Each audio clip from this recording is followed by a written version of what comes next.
नमस्कार मेरे दर्शक मित्रों, प्रभु यीशु मसीह के मधुर नाम में आप सभी को प्रेमी सलाम। और मैं प्रभु में आप सबका भाई आशीष राजकुमार, और आप देख रहे हैं राष्ट्रीय जय यीशु मानव सेवा। जैसे कि मैं गुजरात की धरती से बोलता हूं, और इस समय एक बात आपके सामने फरमाना चाहूंगा। जैसे कि लिखा यानी कि भविष्यवक्ता के द्वारा, यशायाह भविष्यवक्ता की किताब यानी कि यशायाह नबी की किताब है, उसका हम 5वां अध्याय में से कुछ बातें देखने जाएंगे। उसमें लिखा है हेडिंग में, मनुष्य की बुराई। किसकी बुराई? मनुष्य की बुराई क्या क्या है वो आपके सामने हम प्रकट करना चाहेंगे। जैसे कि कुछ लोगों का कहना है, मेरे पास एक भाई मध्य प्रदेश से फोन किया था और उस भाई ने कहा कि काफी लोग कहते हैं कि आशीष गाली देते हैं, बुराई करते हैं, है ना, दूसरों को नीचे गिराते हैं, ऐसे कहते हैं। लेकिन देखिए मेरे तमाम भाइयों बहनों, जो बाइबल के अनुसार कहा जाता है किसको बढ़ाना है, किसको घटाना है, कौन बुरा है, कौन भला है, उस बात को हम मद्देनजर लाते हुए लोगों को समझाने के लिए कोशिश करते हैं। और साथ ही साथ एक बात बताना चाहता हूं, पतरस को यीशु मसीह ने शैतान कहा था। क्यों कहा था मालूम? अरे भाई, उसका चेला था वो, उसके चेले की गलती यीशु मसीह ढाक लेना चाहिए था, यीशु मसीह छुपा लेना चाहिए था, लेकिन क्यों ऐसा नहीं किया? मेरे यारों सुनो, अभी पतरस को यीशु मसीह ने शैतान कहा, हे शैतान मेरे पास से या फिर मेरे सामने से भाग जा या निकल जा। उसे निकालने के लिए बात करा प्रभु यीशु मसीह ने, उसे डांटा, उसे शैतान कहा प्रभु ने। आजकल के वर्तमान में जितने लोग गलती कर रहे हैं उन सभी को हम लोग डांटते हैं, उनकी गलतियां सामने लाते हैं।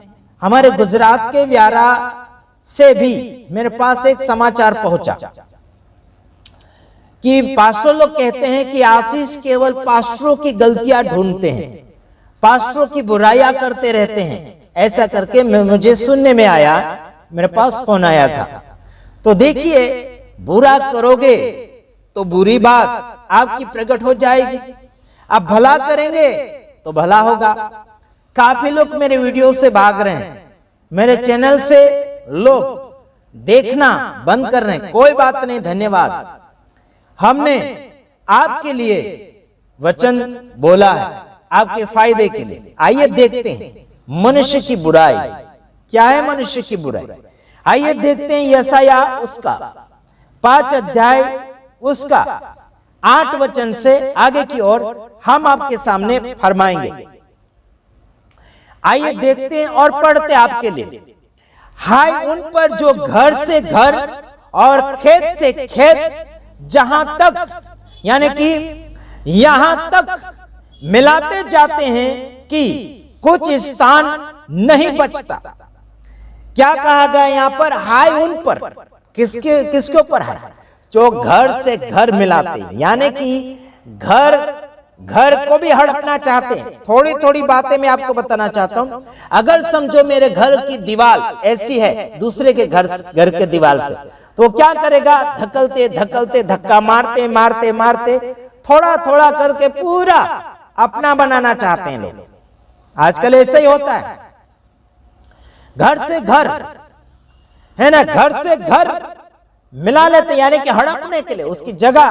घर से घर क्या करेंगे?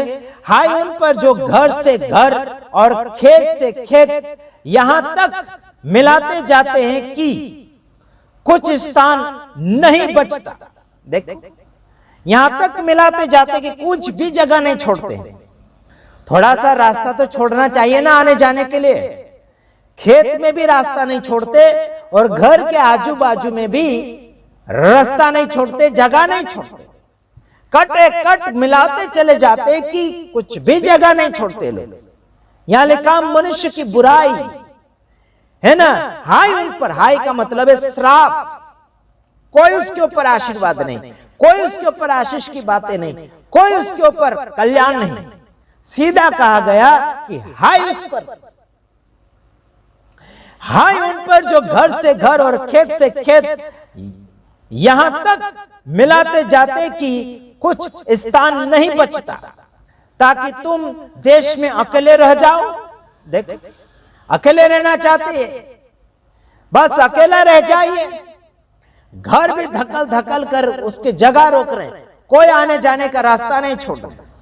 बॉम्बे में मैंने अधिकतर यही देखा है, थोड़ा थोड़ा रूम, 10 बाई 10 का रूम 20 लाख का 25 लाख का है, और निकलने के लिए बस थोड़ी सी जगह, 3 फुट या फिर 4 फीट जगह रहेगी, उसमें बाइक मोटरसाइकिल भी नहीं निकल पाएगी।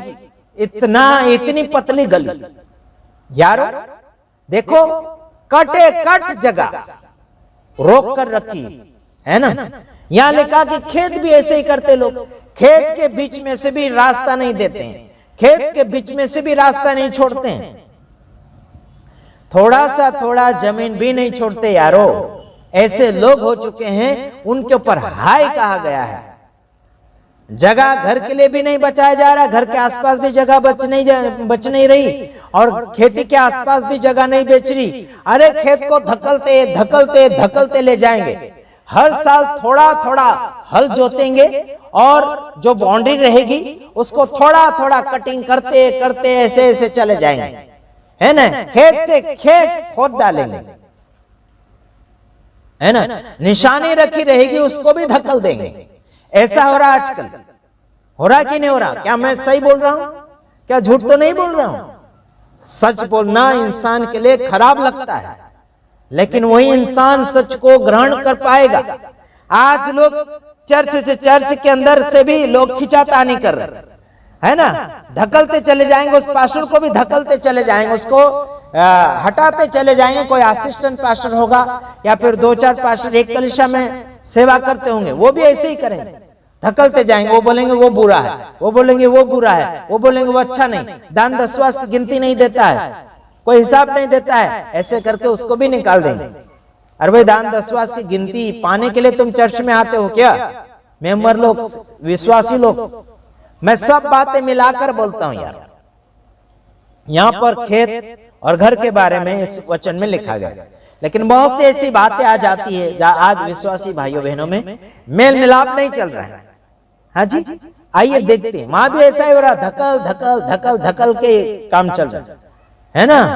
सुनो आगे, अगला वचन में जा रहा हूं, 11 वचन में, यशायाह 5 का 11 में जा रहा। हाय उन पर जो बड़े तड़के उठकर मदिरा पीने लगते हैं और बड़ी रात तक दाख मधु पीते रहते हैं, जब तक उनको गर्मी न चढ़ जाए, है ना, तब तक, यानी कि तब जब तक उनको गर्मी न चढ़ जाए। हाय उन पर कहा गया, किसके ऊपर? जो दारू पीते हैं, मदिरा पीते हैं, जो लाल लाल पीते, कोई सफेद सफेद पीते, कोई शादी शुदी पीते, है ना। वो सुबह सुबह उठकर 4 बजे के बाद क्या करता है? मदिरा पीता, मतलब दारू पीता है ना। सुबह सुबह उठकर दारू पी लेता है, और दाख मधु, यानी कि दाख मधु भी पीता है ना, जो नशा आता है जिससे, काले अंगूर का जो रस बोलते हैं उसको दाख मधु, यानी कि उसे आज के तारीख में लोग बियर बोलते हैं। तो ऐसा पी लेते हैं और इतने मतवालापन हो जाते हैं, जितना चढ़ा लेते हैं ये लोग, है ना, इतना चढ़ा ले। यहां लिखा कि पीने लगते हैं और बड़ी रात तक दाख मधु पीते रहते हैं, जब तक उनको गर्मी न चढ़ जाए। गर्मी मतलब गुस्सा, मारपीट करने वाला, या फिर क्या बोलना चाहिए कि गर्मी का मतलब यार समझ ही जाना, यहाँ पर, है ना, समझ ही जाना, लड़ाई झगड़ा करने वाली गर्मी, है ना, मारपीट करने वाली गर्मी। आगे लिखा, हाँ 13वां वचन, डायरेक्ट 13वां वचन में जाते हैं। इसलिए अज्ञानता के कारण मेरी प्रजा बंधुआई में जाती है, उनके प्रतिष्ठ पुरुष भूखो, यानी कि भूखा मरता है, भूखे मरते, और साधारण लोग प्यास से व्याकुल हो जाते हैं। देख, ऐसे लोगों के कारण, ऐसे बिगड़े हुए लोगों के कारण, ऐसे बिगड़े हुए क्या बोलना चाहिए कि मनुष्य के कारण प्रजा बिगड़ती चली जा रही है। झूठी शिक्षा के कारण, झूठे लोगों के कारण, गुमराह करने वालों के कारण प्रजा बिगड़ती चली जा रही है। आप क्या सिखाएंगे लोगों को? प्रजा अगर बिगड़ रही है तो बिगड़े हुए के कारण है। कोई दाक मधु पी रहा है, कोई दारू पी रहा है, कोई गाली गलौज कर रहा है, कोई लूटपाट कर रहा है, कोई हड़प रहा है, कोई खेती को हड़प रहा, कोई घर को हड़प रहा, कोई जमीन नहीं छोड़ रहा, कोई जगह नहीं छोड़ रहा, कोई कलिसिया को हड़प रहा है, कोई लोगों को हड़प रहा है, कोई लोगों को गिरा रहा है, कोई लोगों को खिंचातानी कर रहे हैं, कोई बिगाड़ा के पीछे चल रहे हैं। मैंने बीते हुए दिनों में देखा एक पास्टर जिसके घर में हम लोग जाकर आए, अच्छा खासा प्रेम भाव से हमसे बातचीत भी किया। वहां पर चिकन बिरयानी भी हमें पेट भर कर खिलाया गया। लेकिन कुछ दिनों के बाद हमने देखा उनके यूट्यूब चैनल के ऊपर तो क्या फूक रहा है? बिस्टल फूक रहा है। बिस्टल बीड़ी, ये जिसको बोलते हैं, क्या बोलना, महंगी बीड़ी जो आती है उसको बिस्टल बोलते हैं, सिगरेट बोलते हैं। सिगरेट सफेद कागज वाली बिस्टल है ना, कितनी महंगी होगी मालूम नहीं। वो दोस्तों के साथ बिगड़ गया। बाइबल कॉलेज किया हुआ आराधक है, अच्छा, कई मीटिंगों में जाकर गीत भी गाया। हम उनको प्यार भी करते हैं कि वो बदल जाए तो अच्छी बात है, प्रभु ने बहुत आशीष दी। उनके जवान बेटे बेटियां भी हैं, बुजुर्ग माँ है, वो विधवा माँ है ना। और ऑपरेशन करने के लिए उस माँ ने उस बेटे के लिए, उस बिस्टल पीने वाले के लिए लाखों रुपए खर्चा कर डाला। कई लाखों रुपए से वो कर्जे में वो माँ दबी हुई है। आज वो मेरा वीडियो अगर सुन रही है, आंटी जी, मैं आपकी तारीफ करता हूं, आपका धन्यवाद देता हूं कि आपने उस आपके बेटे को बचाने के लिए आपने लाखों रुपए का कर्जा लेकर आपने उसे बचाया तो जरूर, लेकिन उस मूर्ख को, उस पागल को समझ में आना चाहिए कि मां का प्यार क्या है, कि उसे क्यों बचाया गया, दुनिया में जिंदा क्यों रखा मां ने, इलाज करवाकर। उस मां के प्यार को समझना चाहिए। समझ में आ रहा है? मनुष्य की मूर्खता क्या कितनी बढ़ती चली जा रही है।